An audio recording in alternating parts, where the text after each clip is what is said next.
Let me say a few words about the NTSB to begin with. We're a relatively small organization by government standards. We have about 400 people. Most of that is staff. We have 5 board members. And the 5 board members are appointed by the President, confirmed by the Senate. We're on rotating terms, 5-year terms. So that lessens some of the political pressure. We're an independent agency reporting to Congress. So we don't report to the Department of Transportation. We have an independent ability to look at aviation safety as well as other modes of transportation. So we're really not the National Aviation Safety Board, we're the National Transportation Safety Board, and we do rail, pipeline, marine, highway, and so forth.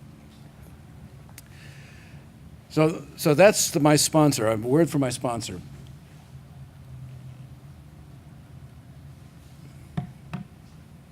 We'll try this. Okay, in the past we've had a process what we call the Most Wanted list. And the Most Wanted list was recently revamped. It started about 20 years ago, and that Most Wanted list started by recommendations that were important recommendations that we held on the Most Wanted list until they got satisfied. Well, unfortunately, that turned out to have about 59 or 57 most wanted items. That's the priority items, and of course, if you've got that many priority items, you don't have priority items. So we've boiled the list down to 10, and I fought hard to get general aviation on the most wanted list for a number of reasons. It's one of 10 issue areas. So we've now got the focus down to 10 areas. We're going to review these areas annually so that we will have a rotating most wanted list. And it allows us to bring focus on the need for improvements. So that's what I'm doing now. I'm hoping to bring focus on the need for improving general aviation safety. Why is it on the most wanted list? Well, one of the things I realized when I took this appointment was that we have the biggest chunk of our organization is the Aviation Safety Division. Out of the Aviation Safety Division, we have a major accidents organization and we have a regional accidents organization. For those of you who've been watching transportation or specifically airline safety, you realize on the airline safety side, there's not a lot going on, which is fortunate. But when I say not a lot going on, it's been 10 years since the A300 accident in New York City, which was the last really large loss of life. We've gone more than 3 years since the Buffalo accident, the Colgan accident, and that had 51 fatalities. The only other major accident we've had where we've lost an airplane was the 1404 Continental runway excursion in Denver about 4 years ago, and no loss of life on that. So there's not a lot going on the 121 side, fortunately, but on the Part 91 side, we investigate about 1,500 accidents a year, and that's a lot. So I want to bring some focus on that 1,500.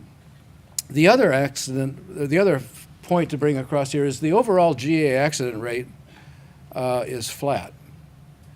Now, that may sound okay, but I'll show you in a moment, the accident rate for what we tend to do, the personal flying, is not flat, it's not going down, it's going the other way. So that hasn't improved over the last 10 years. Well, in the meantime, the air carrier accident rate has declined 80%. And that's largely due to government and industry working together closely through things such as the Commercial Aviation Safety Team, CAST. So 15 years ago when I was on the air carrier side or the large transport side, when we talked about an 80% safety or accident rate reduction, we kind of looked at each other and said, how the heck are we ever going to do that? But it has happened. So about 12 years into the program, it was down 80%. Whereas the personal accident rate has gone up 20% over the last 10 years. By personal accident rate, I mean that flying which is not corporate, it's not business, it's not instructional, it's the rest of it. The fatal accident rate has gotten even worse. That's gone up 25% in the last 10 years. Now, for those of you who are graphically oriented, we'll look at some charts in just a moment.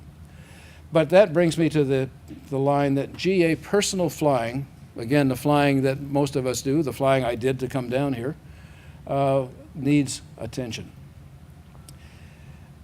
If we look at all GA accidents over the last 10 years, now this is all GA, so this is including corporate, business, instructional, and so forth, it looks like we're coming down. But in fact, the number of flight hours have come down faster, so that the accident rate, I'll show you in a moment, has not gone down like you see here. But notice, even in 2009, the last year which we've got complete data for, we've got about 1,500 accidents. 1 out of 5, 1 out of 6 is a fatal accident. If we look at the fatalities involved, that's gone down a bit.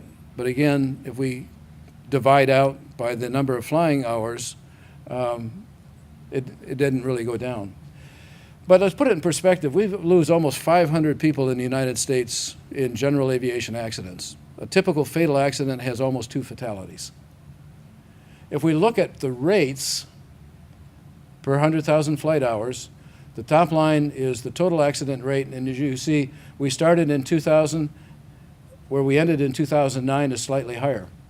If we look at the bottom line, which is the fatal accident rates, that line is remarkably flat. For those of you who know something about statistical process control, that process is under control. It's a stable process. What we need is a little instability in the accident rate, something that bumps it off of where it is and makes it go down. What are the accidents that really define fatal accident rates? Well, the top item is loss of control in flight, followed by loss of control on the ground. Abnormal runway contact, and again, I'm talking about all accident rates. Power plant failure. Controlled flight into terrain, that's an old one that's been around for a long time. Unintended flight into IMC, that's not a new one. System or component failure, non-power plant, fuel management, and collision on takeoff or landing. And I really don't have the top 10, I have the top 9. So if we look at corporate, to put it in perspective, the accident rate for corporate approaches that of the airlines.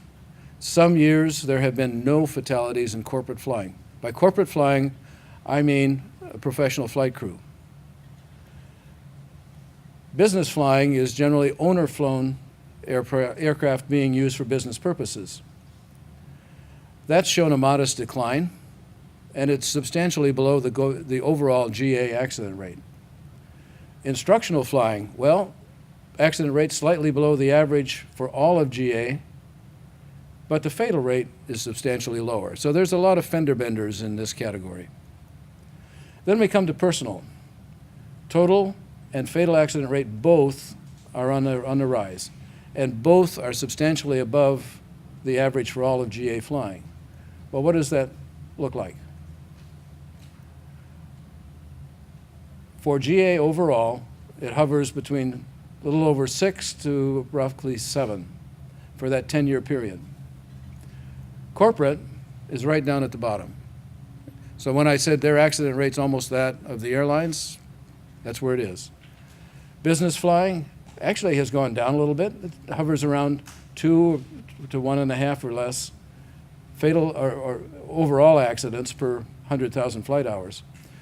Instruction, just a bit below the average, and there is the personal flying accident rate in red. Hardly going down, is it?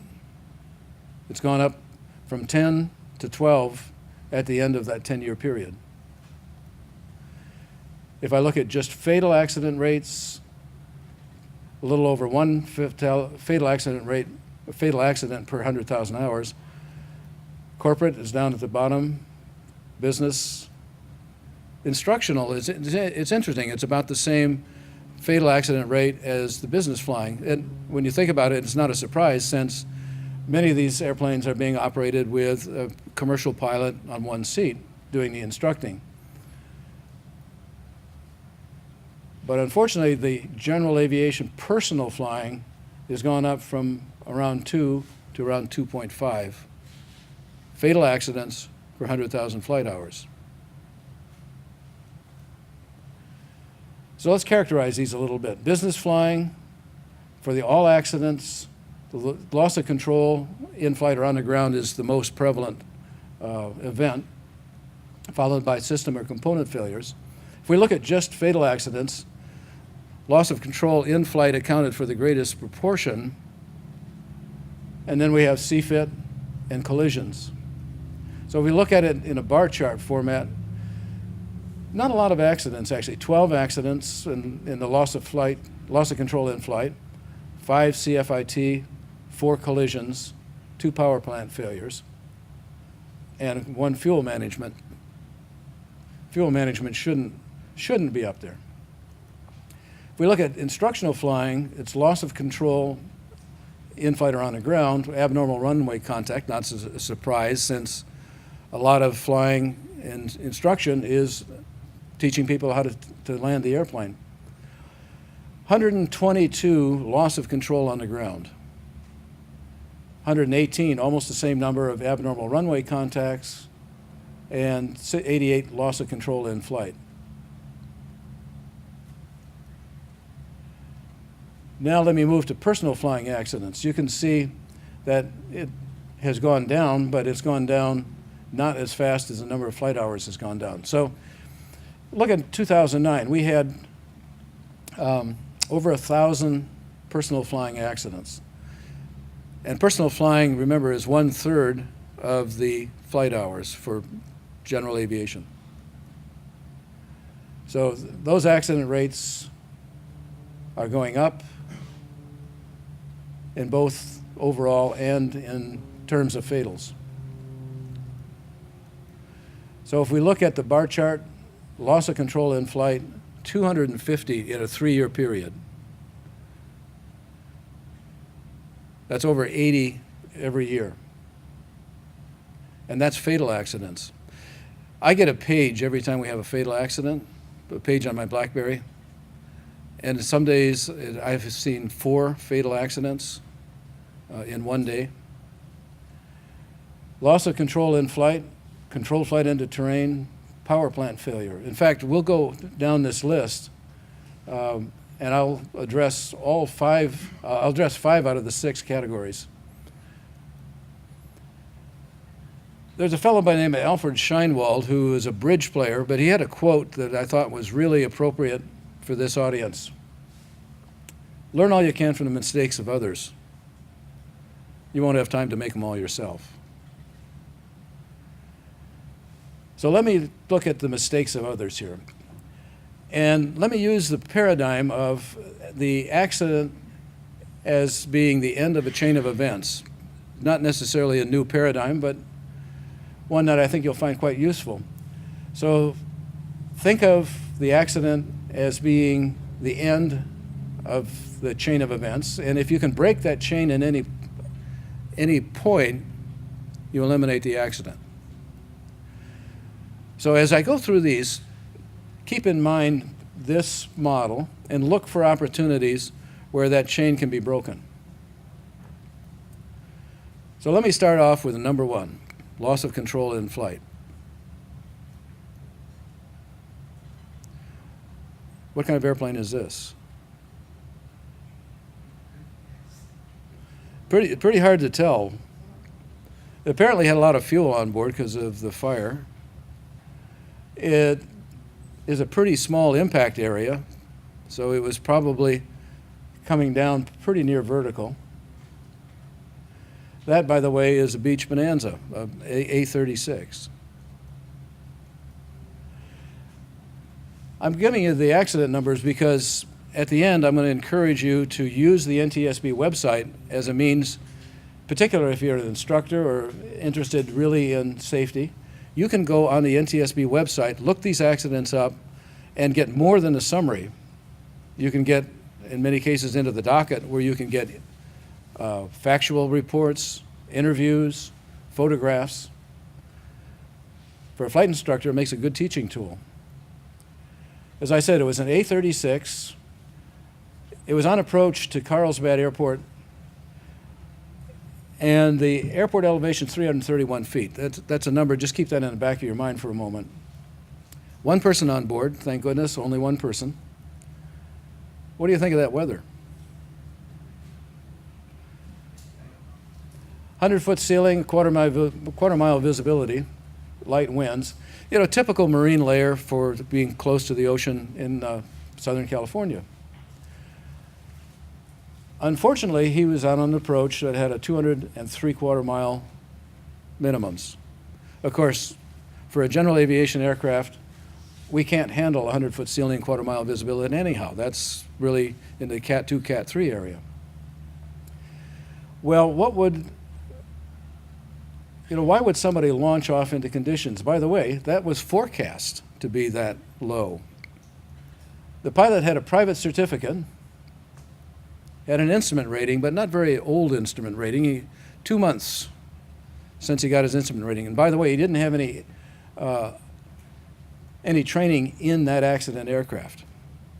So he launched into a hard IFR situation with no actual instrument training in the airplane. And one can kind of guess as to how much instrument time one's likely to get in 2 months if you're in the southern U.S. area. Not a lot of instrument time available in New Mexico, Arizona, and that area. The airplane had no apparent malfunctions. It had adequate fuel, as you can tell by the fire burn. So what was going on? Well, ATC cleared the aircraft for an ILS approach on runway 24. So he's landing to the west, southwest. And during the approach, the tower called a low altitude alert as the pilot was going through the localizer. So he was headed to the south. The localizer was a west-southwest heading. And 2 minutes later, the pilot said he was aborting the approach. Aborting in quotes. He didn't call a missed, so probably the guy was under some stress. And in fact, a minute later, he said he was in trouble. That's the last that we heard from him. If you look at the radar tracks, you see that 2 miles from the approach end, he did cross the localizer at 800 foot headed south. So he's about 60-degree cut to the localizer. So this is not a cut to get back on the localizer. I should have put the radar tracks in here because they're really informative to look at, but let me just describe them. He started wandering around, but then started making tight left-hand turns, and literally tight turns. His altitude during those turns went from 600 feet to 1,100 feet. So in other words, he's about 300 feet or less, up to about 800 feet. The last radar return showed him at 900 feet, but 56 knots of ground speed. 56 knots of ground speed, going up and down like that, you can kind of guess this is a stall spin accident. So what kind of opportunities were there to break the chain? You know, starting out with launching into hard IFR that's below minimums, launching without good experience, launching in an airplane that you don't have any IFR experience in, and the list goes on. The wreckage was confined to the very small area, and the probable cause was pilot's failure to maintain control during the instrument approach and attempted go-around. But the real interesting story is the story that you get by looking at the facts, the factual reports, and the radar data. But lots of opportunity to break that out, that accident chain. Nothing wrong with the airplane. So let me move to category number 2 as I move down the list of the top 5. So what kind of airplane do you see here? The hint is over on the left-hand side. You can see a little bit of fiberglass. This was the CFIT. The accident was investigated out of the New York City office. It occurred in 2008. F is for fatal, and it was 138th in the accidents investigated out of that office. It was a Cirrus SR-22. It was a night departure out of Front Royal, Virginia, and we don't know what the weather, well, let me just point out, you know, as a lot of these, this was a pilot and his son. The pilot had flown out of Baltimore to Front Royal to pick up his son. This was late at night. This departure was about midnight. There was just a short flight intended to go back to Baltimore. And the weather at Winchester, which is 15 miles south, is all we know because Front Royal doesn't have weather reporting. But 15 miles south, they had light winds out of the northwest, 4 knots, 3 miles visibility, 2,400 foot overcast, or broken at 24, overcast at 3,000. So for an IFR operation, not particularly bad. The pilot had a private pilot certificate and an instrument rating, 193 hours, so not highly seasoned. The airplane was a relatively new airplane, less than 300 hours. The airplane had no apparent malfunctions. As is the case with some of the more modern aircraft, modern flight data systems, or the primary flight displays, they'd log some data that in many cases we can pull off and understand at least some of the things that were going on. It's not like having a flight data recorder on a 121 operation, but at least it gives us some insight in many cases as to what was happening during the accident sequence. He got a clearance for departure, direct Kogan intersection, climb and maintain 4,000, expect 5,000 10 minutes after departure. Pretty standard clearance.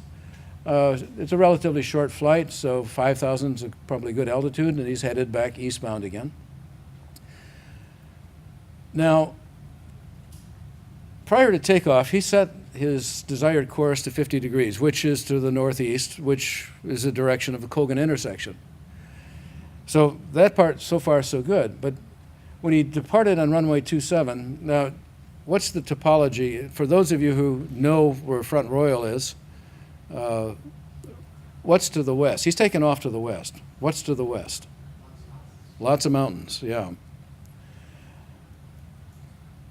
During the takeoff roll, he selected the Kogan intersection on the GPS. Kind of interesting. He's doing this during the takeoff roll. The airplane path continued to the west, but it continued to the west consistent with not having made the mode selection to engage the autopilot. And in fact, the flight path was only 80 seconds long. During the first 40 seconds, it looked like pretty well under control. He was climbing steadily, about 1,000 foot per minute. He was on the runway heading. And then things started to go bad. The next 25 seconds, the vertical speed went to 0, so he leveled off. Then he had a high rate of climb. Then the climb decreased to nominal climb rate. Airplane reached 2,200 foot and 140 knots. And during the last 6 seconds, he made a steep descending turn to the left, more than 90 degrees roll angle, and pitched down to 27 degrees. Really lost control of the airplane. So you can kind of imagine perhaps what was going on. I think he was probably working on the autopilot, trying to figure out how come the autopilot didn't engage. But again, that's my speculation. That's not NTSB speculation. It's just the sort of thing that instructors like to do to play in their minds. What could have been going on during that sequence? The probable cause just says, well, he failed to maintain clearance from the rising mountain terrain, failed to turn toward his assigned course. Contributing to the accident were low ceilings, reduced visibility, dark night conditions, and rising mountainous terrain. But here's a guy with a fast airplane. His 193 hours of flight time, probably didn't have a lot of fast airplane time. He may have been used to something going much slower. Sounds like he got behind the airplane. Again, that's my speculation. But what were the opportunities to break that accident chain? I think there were several in there.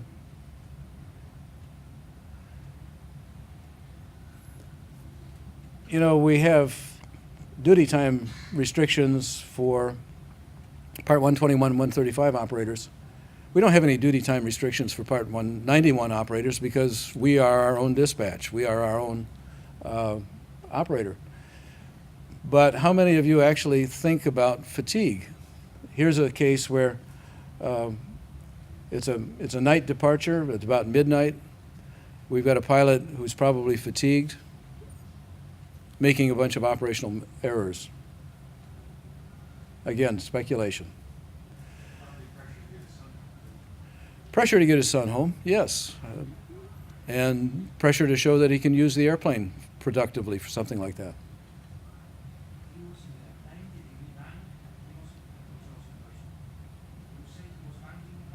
At the very last, again, I'm speculating, he may have seen something which caused him to react, because it was a very violent reaction right at the last. Let me look at something here which sounds like this one's not a pilot problem, because the other two were pilot problems. This is a power plant failure. The landing gears used to be on the other side of the airplane. So this airplane's upside down. Notice the cockpit area, the survival space is pretty small. It was too small. This was a fatal accident. One person. This accident was investigated out of the Eastern Region, the Ashburn, Virginia office, and it occurred in 2009. It's a fatal. I'm not really picking on Beechcraft, but I originally put this presentation together for the Bonanza, American Bonanza Society. So I was picking on Beechcraft, but there are plenty of, if I want to be an equal opportunity, there are plenty of others to choose from. This occurred on a night IFR approach into Louisville, Kentucky, Louisville. It was a flight out of Midway. One person on board, one fatality. The weather wasn't too bad, 330 degrees, light winds, ceiling 800 foot, good, reasonable visibility, not a hard IFR sort of approach condition. And the pilot had a fair amount of experience. He had a commercial, single engine, multi-engine. He was a flight instructor, he had an instrument rating, had 23 hours total flight time, so relatively seasoned. The airplane was a fairly high time airplane, 6,200, almost 6,300 hours. But the engine had been overhauled 58 hours prior to the accident. He bought the airplane with 18 hours on a fresh overhaul. So he'd flown the airplane about 40 hours. He'd had a problem with the oil pressure. He'd been advised by some mechanics to have it checked. He hadn't gotten around to it.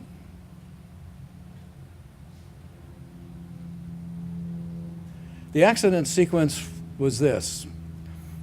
He'd flown into Midway. It's now midnight, and he's got a problem with the airplane. It doesn't want to start. So they roll it in a hangar, only to find out that the mechanic's not going to be available till 8 o'clock in the morning.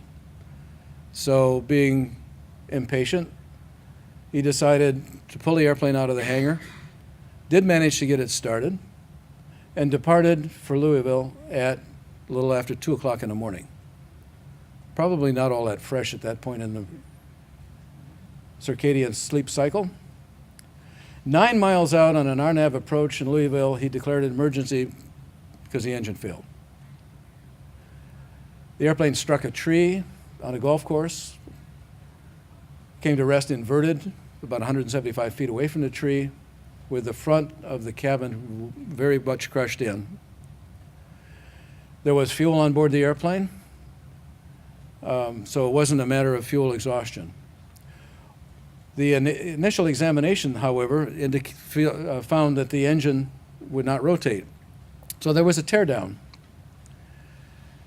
And during the teardown, they found that the crankshaft and the counterweight assembly fractured on the number 2 main bearing journal. The journal showed scoring consistent with bearing rotation, so the bearing is spinning now. And that the number 3 bearing journal fractured at the rear fillet area. So they sent that bushel of parts, several bushels of parts, to the materials lab back in Washington, D.C. The lab investigation found silk thread patterns in gasket-making material on the sealing surfaces on the main bearings bosses, not something that was part of the maintenance documentation from the Teledyne Continental service bulletins. So the assessment was the main bearing boss was severely damaged on both halves, including rotational mechanical gouging, basically because the right gasket material wasn't used. So here we have a fellow departing on a night IFR with an airplane with a known deficiency. Where were the opportunities to break that chain? Several.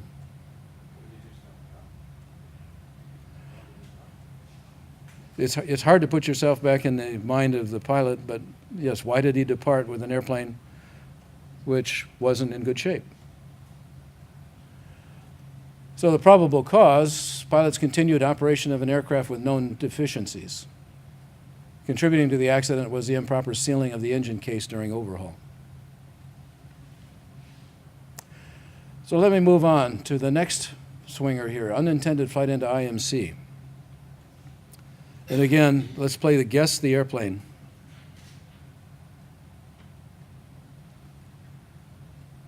It apparently had fuel on board because there's evidence of fire.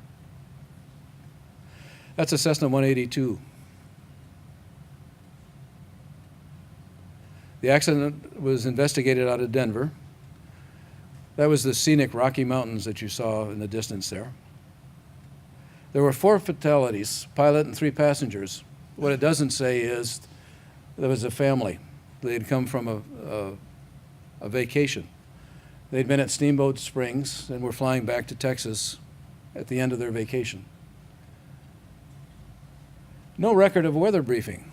No flight plan filed. Of course, none of us do that. It impacted terrain in Park County, Colorado at about the 12,000 foot level. The weather in the area was IMC, not VFR. He launched into VFR, he thought. Pilot had a private single-engine land, multi-engine land, instrument rating, 1,500, almost 1,600 hours, so relatively seasoned again. 154 actual, 40 simulated, so he had a fair amount of time on the gauges, assuming that that's accurate. The airplane had plenty of information on board. It was a relatively new airplane, a Garmin 1000. He had XM weather. He had a storm scope. Storm scope's particularly interesting because, as you'll see in a moment, the airplane had about 1,500 hours total time on it, and no evidence of anything wrong with the airplane. Because we don't have weather information, we've got some really crack folks at the NTSB who can go back and get a pretty good idea of what the weather was at the time of the accident. So they figured he departed into marginal VMC, had an overcast above and scattered clouds at and below his flight level. Weather at the time of the accident was deteriorating rapidly, and he likely encountered a level 2 thunderstorm. Now, he had a storm scope, he had NEXRAD weather, but it didn't keep him out of trouble. He impacted the terrain at approximately 55 degrees nose down, wings level, at 12,300 feet. Probable cause, again, sounds a little sterile. failure to maintain control and after inadvertently encountering instrument meteorological conditions. But contributing to the accident were the pilot's failure to obtain a weather briefing and the severe weather conditions. And maybe some overconfidence because he had XM weather, he had a storm scope, he had an instrument rating. Why didn't he use it?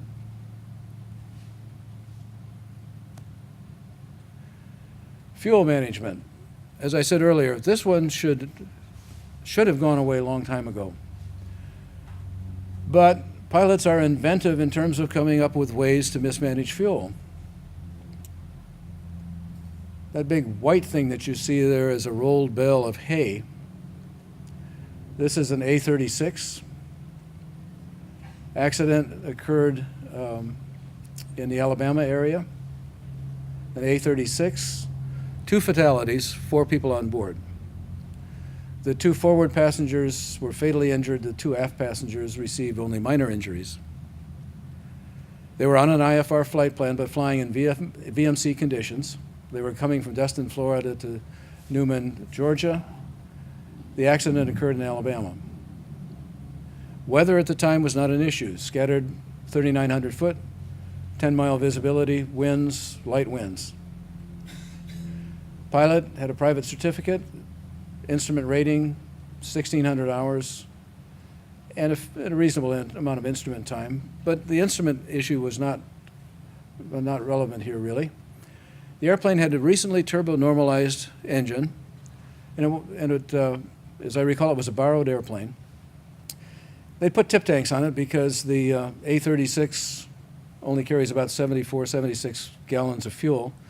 So a lot of people add tip tanks to get another 10 gallons per side or another 20 gallons. Relatively new airplane, and again, no evidence of pre-impact anomalies to the airplane. The accident sequence, well, they made a short hop to pick up 3 people. He was in cruise at 7,000 feet when the engine lost power. He temporarily got it restarted, but then lost power again. So he identified a pasture, looked like a good choice for a forced landing. Unfortunately, he hit trees and that large rolled bale of hay. He did have enough presence of mind to have the 2 aft passengers get in the aft-facing seats, which probably accounted for them having only minor injuries. But what was interesting to look at the accident scene, the fuel selector was on the right tank. The right tank was not breached and had about a quart of fuel present. The right tip tank was breached but had 4.5 gallons out of 10 gallons. The left fuel tank separated from the airplane, but there was no evidence on the vegetation underneath that there had been spilled fuel. So the left fuel tank was probably empty as well. The left tip tank was breached but had a ½ gallon left in it. Now, before the trip, he had done a weight and balance calculation. He'd loaded the airplane to 74 gallons with 20 gallons in the tips, but then realized that he was overweight. So they found 25 gallons of fuel in containers in a hangar. So that he had offloaded 25 gallons of fuel. Offloaded presumably out of the mains. So the mains then were down to a little less than 50 gallons. Now, we don't have good flight data, but we did make a calculation that he probably, by that point in the flight, would have burned about 48.6 gallons, which is what he had in the mains. So we presume that he used the mains up, but not the tip fuel. So you can see there were, again, plenty of opportunities for this accident sequence to be cut short. The probable cause was improper fuel management. It's interesting that something like 5% of the fatals are related to fuel exhaustion or fuel mismanagement. But in many cases, the airplane crashes only to find there's fuel in other tanks than the one that was being used. So if we look back at the accidents from an accident chain point of view and try to categorize them, Several accidents had pilot proficiency issues. We had a launch into hard IMC with a new instrument rating and no instrument experience in that airplane. We had system operational confusion, use of the autopilot on a night IFR departure into rising terrain. This airplane had recently had a turbo normalized engine. I don't recall reading that the pilot had had any considerable experience in the airplane. So he mismanaged fuel, not proficient in it. We had an airworthiness issue with a night takeoff into IFR with a known deficiency. Then there's a whole area of preparations and planning. Launch into weather with destination forecasts to be below minimums. Launch of VFR into instrument meteorological conditions with no IFR flight plan or recorded weather briefing. You know, this turns out to show up more often. Pilots with instrument ratings caught scud running or deciding to fly into IMC and with the result of having an accident. Lots of poor decision making. Numerous points where if the decision had been made a little differently, the outcome would have been entirely different.